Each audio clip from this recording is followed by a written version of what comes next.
الحمد لأہلہ والصلاة علی اہلہا اما بعد۔ دورہ خلاصہ قرآن کریم میں آپ سبھی کا پرتپاک استقبال ہے۔ پارہ نمبر 9۔ قال الملأ الذين استكبروا من قومه لنخرجنك يا شعيب والذين آمنوا معك من قريتنا أو لتعودن في ملتنا۔ 8ویں پارے کے آخر میں حضرت شعیب علیہ السلام کا قصہ تھا کہ انہوں نے اپنی قوم کو سمجھایا اور اللہ کے دین کی دعوت دی، ناپ تول میں کمی کرنے سے روکا، لیکن شعیب علیہ السلام کی قوم کے جو سردار تھے انہوں نے حضرت شعیب علیہ السلام کو دھمکی دی کہ ہم تم کو اپنے علاقے اور اپنے شہر سے نکال دیں گے اور آپ کے ساتھ آپ کے ماننے والوں کو بھی نکال دیں گے، یا یہ کہ تم ہمارے مذہب میں واپس آ جاؤ۔ ان کا گمان یہ تھا کہ شعیب ہمارے مذہب کو چھوڑ کر دوسرا دین اختیار کر چکے۔ حقیقت یہ ہے کہ انبیاء علیہم السلام نے نبوت سے پہلے بھی کبھی شرک نہیں کیا اور نبوت کے بعد بھی کبھی نہیں کیا، لیکن نبوت سے پہلے حضرت شعیب علیہ السلام نے اللہ کے دین کی دعوت دینا شروع نہیں کیا تھا، اس وجہ سے ان کو گمان تھا کہ یہ پہلے ہمارے مذہب میں تھے، اب انہوں نے اپنا مذہب تبدیل کر دیا، اس لیے کہا او لتعودن فی ملتنا کہ تم ہمارے مذہب کو واپس اختیار کر لو۔ شعیب علیہ السلام کی قوم نے سرکشی کی، نہیں مانے تو فأخذتهم الرجفة فأصبحوا في دارهم جاثمین، ایک سخت زلزلہ ان پر آیا اور وہ اپنے گھروں میں گھٹنوں کے بل اندھے منہ گرے پڑے رہ گئے۔ الذين كذبوا شعيبا كأن لم يغنوا فيها الذين كذبوا شعيبا كانوا هم الخاسرين۔ اللہ رب العزت فرماتے ہیں کہ جن لوگوں نے شعیب علیہ السلام کو جھٹلایا تو اللہ نے ان کو ایسا فنا کر دیا کہ گویا وہ پہلے یہاں تھے ہی نہیں، اور جنہوں نے شعیب علیہ السلام کو جھٹلایا وہی خسارے میں پڑے۔ آگے فرمایا وَمَا أَرْسَلْنَا فِي قَرْيَةٍ مِّن نَّبِيٍّ إِلَّا أَخَذْنَا أَهْلَهَا بِالْبَأْسَاءِ وَالضَّرَّاءِ لَعَلَّهُمْ يَضَّرَّعُونَ۔ یہاں 5 انبیاء علیہ السلام کا قصہ بیان کرنے کے بعد اللہ تعالیٰ فرماتے ہیں کہ یہ بطور نمونہ ہم نے واقعے بیان کیے ہیں، ورنہ ہر بستی میں جب کوئی نبی ان بستی والوں میں بھیجا اور انہوں نے وقت کے نبی کی بات کو نہیں مانا تو ہم نے بطور آزمائش اور امتحان کے ان کو فقر و فاقہ میں اور بیماریوں میں مبتلا کیا۔ عام طور پر انسان کی فطرت ہے کہ مصیبت اور پریشانی کے وقت انہیں اللہ یاد آتا ہے، تو اللہ تبارک و تعالیٰ نے امتحان کے طور پر ان پر بیماریاں اور فقر و فاقہ ڈالا تاکہ وہ اللہ کی طرف متوجہ ہو جائے۔ ثم بدلنا مكان السيئة الحسنة حتى عفوا وقالوا قد مس آباءنا الضراء والسراء فأخذناهم بغتة وهم لا يشعرون۔ اللہ فرماتے ہیں کہ جب وہ اس پر بھی نہیں مانے تو ہم نے ان کا امتحان بدل دیا اور فقر و فاقہ کی جگہ ہم نے انہیں مالی وسعتیں دی، ان کی بیماریاں دور کر کے عیش و عشرت کا سامان دیا۔ اس امتحان کی غرض تھی کہ اس مصیبت کے بعد راحت ملنے پر وہ اللہ کا شکر ادا کریں، لیکن الٹا انہوں نے کہا قد مس آباءنا الضراء والسراء کہ یہ کوئی نئی بات نہیں ہے، یہ تو دنیا میں ہوتا رہتا ہے، بیماریوں کا آنا، صحت کا آنا، فقر و فاقہ کا آنا، مالی وسعت کا ہونا، یہ ہم سے پہلے لوگوں کے ساتھ بھی ہوا ہے، یہ ہماری نافرمانی کی وجہ سے کوئی عذاب نہیں تھا۔ الغرض وہ اپنی سرکشی پر اڑے رہے۔ اس کے بعد ثم بعثنا من بعدهم موسى بآياتنا الى فرعون وملئه فظلموا بها، یہاں سے اللہ تبارک و تعالی نے موسیٰ علیہ السلام کا واقعہ تفصیل کے ساتھ بیان کیا ہے کہ حضرت موسیٰ علیہ السلام نے فرعون کو دعوت دی کہ میں اللہ کا رسول ہوں اور میں اللہ پر جھوٹ نہیں بولتا ہوں، اور اگر تمہیں یقین نہ آئے تو میں اللہ تبارک و تعالیٰ کی طرف سے معجزات بھی لے کر آیا ہوں۔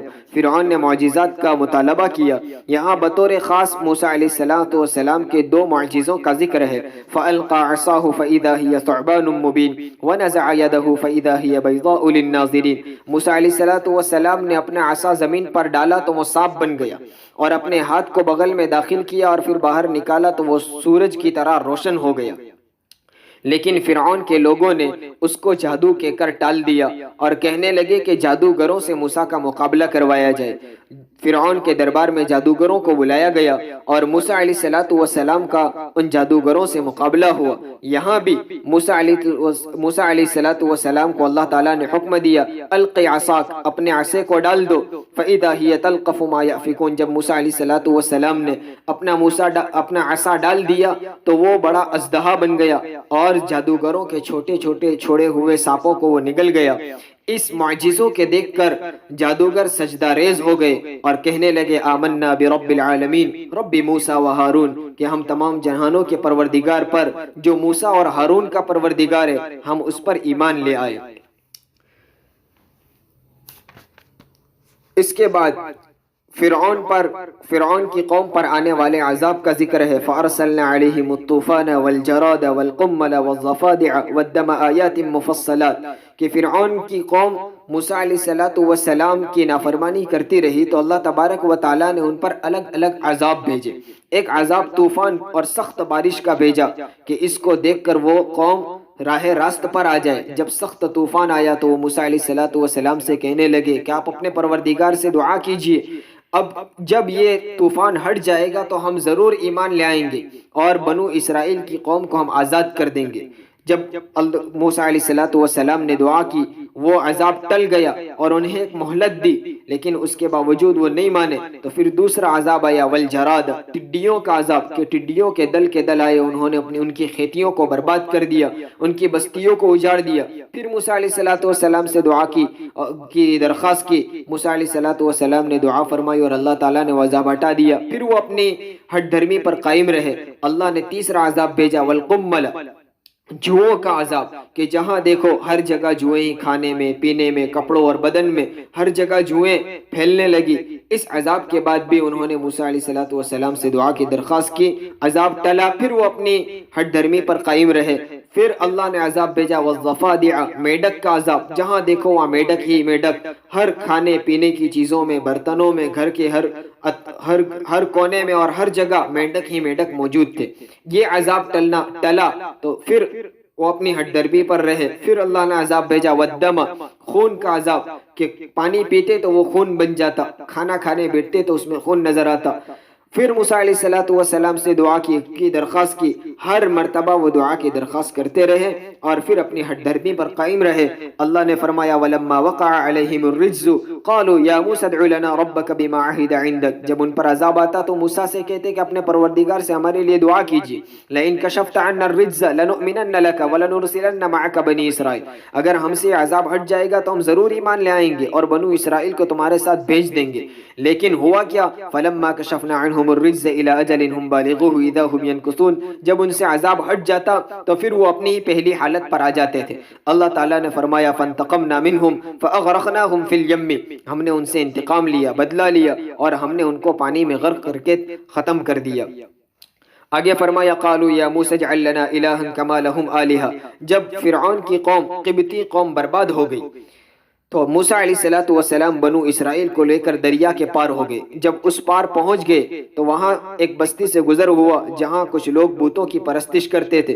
بنو اسرائیل نے موسیٰ علیہ السلام سے درخواست کی کہ ہمارے لیے بھی کوئی ایسا معبود بنا دیجئے کہ ہم اس کی عبادت کریں۔ موسیٰ علیہ السلام غضبناک ہو گئے اور فرمایا، اغیر اللہ ابغیکم الہ وفضلکم علی العالمین، کیا اللہ کے علاوہ کوئی دوسرا معبود تلاش کر کے میں تم کو دے دوں؟ کیا حالانکہ اللہ ہی نے تم پر یہ فضل کیا ہے، تم کو فضیلت دی ہے۔ آگے فرمایا، وَوَعَدْنَا مُوسَى 30 لَيْلَةً وَأَتْمَمْنَاهَا بِعَشْرٍ فَتَمَّ مِيقَاتُ رَبِّهِ 40 لَيْلَةً، موسیٰ علیہ السلام کی قوم بنو اسرائیل نے موسیٰ علیہ السلام سے کہا کہ ہمارے لیے کوئی دستور اور قانون مقرر کیجئے، کوئی زندگی گزارنے کی کوئی اصول اور ترتیب بتائیے جس کے مطابق ہم زندگی گزارے۔ موسیٰ علیہ السلام نے اللہ سے دعا کی، اللہ تبارک و تعالیٰ نے موسیٰ علیہ السلام کو کوہ طور پر بلایا اور 30 دن کی مدت دی کہ 30 دن آپ کو یہاں اعتکاف کرنا ہے۔ اس کے بعد مزید 10 دن بڑھا کر 40 دن پورے کیے گئے۔ موسیٰ علیہ السلام کوہ طور پر جا کر اللہ سے ہم کلام ہوئے۔ موسیٰ علیہ السلام نے جب اللہ کا کلام سنا تو ان کو رغبت ہوئی کہ اللہ کی ذات کیسی ہوگی، ان کو دیکھنا چاہیے۔ درخواست کی، ارینی انظر الیک، کہ اللہ میں تجھے دیکھنا چاہتا ہوں۔ اللہ تعالیٰ نے فرمایا، لن ترانی، آپ مجھے دیکھ نہیں سکتے ہیں، ولکن انظر الی الجبل فإن استقر مکانہ فسوف ترانی، ہاں آپ اس پہاڑ کی طرف دیکھیے، میری تجلی وہاں ہوگی، آپ اس کی طرف نظر رکھیں۔ فلما تجلی ربہ للجبل جعلہ دکا وخر موسیٰ صعیقا، جب اللہ تبارک و تعالیٰ کی اس پہاڑ پر تجلی ہوئی، پہاڑ ٹوٹ کر ریزہ ریزہ ہو گیا اور موسیٰ علیہ السلام زمین پر گر پڑے۔ جب ان کو افاقہ ہوا تو کہا سبحانک تبت الیک وانا اول المؤمنین، اور پھر موسیٰ علیہ السلام کو اللہ تبارک و تعالیٰ نے توریت کتاب عطا کی اور فرمایا کہ آپ اس کو مضبوطی کے ساتھ تھامے رکھو اور اپنی قوم کو اس کی دعوت دو، اس کی تبلیغ کرو۔ آگے ہے وَاتَّخَذَ قَوْمُ مُوسَى مِن بَعْدِهِ مِنْ حُلِيِّهِمْ عِجْلًا جَسَدًا لَهُ خُوَارٌ۔ بنو اسرائیل کی ایک سرکشی کا ذکر ہے کہ جب موسیٰ علیہ السلام کوہ طور پر اللہ سے ہم کلامی کے لیے گئے اور 40 دن وہاں رکے، تو اس درمیان اس قوم کا ایک سردار، اس قوم کا ایک شخص سامری، اس نے اپنی قوم کے لوگوں کو کہا کہ فرعون کی قوم کے جو زیورات تمہارے پاس ہیں وہ قوم تو تباہ ہو گئی، اس زیورات کے تم مالک نہیں، اس کو یہاں جمع کرو۔ لوگوں نے جمع کیا، اس نے اس سونے چاندی کے زیورات سے بچھڑے کا پتلا بنایا اور اس کی عبادت شروع کر دی۔ ان اتخذوا العجل سينالهم غضب من ربهم وذلة في الحیات الدنیا، ان کی اس سرکشی اور شرک کی وجہ سے اللہ تعالیٰ کا ان پر غضب ہوا اور اللہ نے ان کو دنیا کی زندگی میں ذلیل کیا۔ آگے نبی کریم صلی اللہ علیہ وسلم کے صفات بیان فرمائے ہیں الذین یتبعون الرسول النبی الامی الذی یجدونہ مکتوبا عندهم فی التوراۃ والانجیل، کہ وہ اس رسول کی تم پیروی کرو۔ مومنین کا حال یہ ہے کہ وہ اس رسول کی پیروی کرتے جو نبی بھی ہے اور امی ہے، اور ان کے حالات پہلی کتابیں توریت اور انجیل میں لکھے ہوئے ہیں۔ وہ امر بالمعروف کرتے ہیں، نہی عن المنکر کرتے ہیں، پاکیزہ چیزوں کو تمہارے لیے حلال قرار دیتے ہیں اور گندی چیزوں کو تمہارے لیے حلال ٹھہراتے ہیں۔ تم پر ایسے احکام جو تم پر بوجھ محسوس ہوتے تھے ان احکام کو تم پر سے ہٹا دیے گئے، اور نبی کریم صلی اللہ علیہ وسلم کو حکم دیا قل یا ایھا الناس انی رسول اللہ الیکم جمیعا الذی لہ ملک السماوات والارض، اے میرے محبوب آپ اعلان کر دو لوگوں میں کہ اے لوگوں، میں تمام لوگوں کے لیے نبی بنا کر بھیجا گیا ہوں۔ حضور اکرم صلی اللہ علیہ وسلم کی نبوت ہر زمانے کے، ہر علاقے کے تمام لوگوں کے لیے ہے۔ آپ کو اللہ تبارک و تعالیٰ نے قیامت تک آنے والے تمام انسانوں کا نبی بنا کر بھیجا۔ پھر بنی اسرائیل کے متعلق ہے وَقَطَّعْنَاهُمُ اثْنَتَيْ عَشْرَةَ أَسْبَاطًا أُمَمًا، اللہ تبارک و تعالیٰ نے بنو اسرائیل کو 12 گروہ میں، 12 جماعتوں میں تقسیم کر دیا، ان کے سردار مقرر کیے۔ اور جب انہوں نے موسیٰ علیہ السلام سے پانی طلب کیا تو اللہ نے موسیٰ علیہ السلام کو حکم دیا ان اضرب بعصاک الحجر، آپ اپنے عصے کو پتھر پر ماریے، اور پتھر پر مارا جس سے 12 چشمے پھوٹے، اور ہر قبیلے کے لیے الگ الگ اللہ تبارک و تعالیٰ نے چشمے نکال دیے، اور اسی طرح ان پر بادلوں کے ذریعے سایہ کیا، من و سلوہ ان کے لیے آسمان سے نازل کیا گیا۔ یہ احسانات بنو اسرائیل پر کیے، اس کا ذکر ان آیات میں بیان ہوا ہے۔ آگے ہے وَإِذْ أَخَذَ رَبُّكَ مِن بَنِي آدَمَ مِن ظُهُورِهِمْ ذُرِّيَّتَهُمْ وَأَشْهَدَهُمْ عَلَىٰ أَنفُسِهِمْ أَلَسْتُ بِرَبِّكُمْ قَالُوا بَلَىٰ شَهِدْنَا، یہ عہد الستو کا ذکر ہے۔ عالم ارواح میں اللہ تبارک و تعالیٰ نے آدم علیہ السلام کی پشت سے ان کی اولاد کو اور اولاد آدم کی پشت سے ان کی اولادوں کو نکالا اور ان سے وعدہ لیا کہ کیا میں تمہارا پروردگار نہیں ہوں؟ اس وقت تمام لوگوں نے کہا بلا شہیدنا، کیوں نہیں، آپ ہی ہمارے پروردگار ہیں، اس پر ہم گواہ ہیں۔ اسی عہد کا نتیجہ اور اس کے برکات ہے کہ آج ہم اللہ تبارک و تعالیٰ کے نام لیوا ہیں، اور اسی عہد کا اثر ہے کہ اگر انسانوں پر کوئی مصیبت اور پریشانی آ جاتی ہے تو آخر کار غیر مسلم بھی اللہ ہی کو یاد کرتے ہیں۔ پھر وَاتْلُ عَلَيْهِمْ نَبَأَ الَّذِي آتَيْنَاهُ آيَاتِنَا فَانْسَلَخَ مِنْهَا فَأَتْبَعَهُ الشَّيْطَانُ فَكَانَ مِنَ الْغَاوِينَ، یہاں سے بلعم بن باعورہ کا ایک واقعہ بیان کیا ہے۔ جب اللہ تبارک و تعالیٰ نے موسیٰ علیہ السلام کی قوم بنو اسرائیل کو فرعونیوں سے نجات دی اور مصر فتح ہوا تو ان کو حکم دیا گیا کہ اب جبارین کا مقابلہ کرو۔ قوم جبارین نے جب دیکھا کہ موسیٰ کا لشکر ہمارے مقابلے کے لیے آ رہا ہے تو انہوں نے اپنی قوم کے ایک بزرگ اور ایک نیک آدمی سے درخواست کی جن کا نام بلعم بن باعورہ تھا، اس سے درخواست کی کہ تم موسیٰ علیہ السلام کے خلاف بددعا کرو۔ بلعم بن باعورہ نے اولا انکار کیا کہ وہ اللہ کے نبی ہے، میں ان کے خلاف بددعا کیسے کر سکتا ہوں۔ لوگوں نے ضد کی تو بلعم نے کہا کہ میں استخارہ کروں گا۔ استخارہ کیا، خواب میں بتایا گیا کہ یہ فعل ہرگز نہ کرنا، لیکن ان کی قوم اصرار کرتی رہی اور اس قوم نے بلعم بن باعورہ کو دنیاوی مال و دولت کی لالچ دی اور رشوت ہدیے کے نام پر رشوت پیش کی۔ رشوت کی لالچ میں آ کر بلعم بن باعورہ تیار ہو گیا اور اس نے موسیٰ علیہ السلام کے خلاف بددعا شروع کی، لیکن اللہ کا کرنا ایسا ہوا کہ اس کی بددعا موسیٰ علیہ السلام کے خلاف وہ کر رہا تھا، لیکن اس کی زبان سے خود اس کے اور اس کی قوم کے خلاف بددعا ہونے لگی۔ اس کی قوم چیخو پکار کرنے لگی، لیکن اس نے کہا کہ اب میرے قبضے میں نہیں۔ اللہ کا عذاب اس پر آیا اور اس کی زبان لٹک کر سینے پر لٹکنے لگی۔ فَمَثَلُهُ كَمَثَلِ الْكَلْبِ، اس کی زبان کو، اس کی حالت کو اللہ تبارک و تعالیٰ نے کتے کی طرح کر دیا۔ اس کے بعد ہے قُلْ لَا أَمْلِكُ لِنَفْسِي نَفْعًا وَلَا ضَرًّا إِلَّا مَا شَاءَ اللَّهُ۔ لوگوں نے قیامت کے متعلق اللہ کے رسول صلی اللہ علیہ وسلم سے سوال کیے کہ قیامت کب آئے گی؟ اللہ کے رسول صلی اللہ علیہ وسلم نے فرمایا کہ میں خود اپنے نفع و نقصان کا مالک نہیں، اللہ جو چاہتا ہے وہ کرتا ہے۔ میں علیم الغیب نہیں کہ قیامت کا علم میرے پاس ہو، اگر میں علیم الغیب ہوتا تو لستکثرت من الخیر وما مسنی السوء، میں بہت ساری خیر کو سمیٹ لیتا اور بہت سارے نقصان سے میں بچ جاتا۔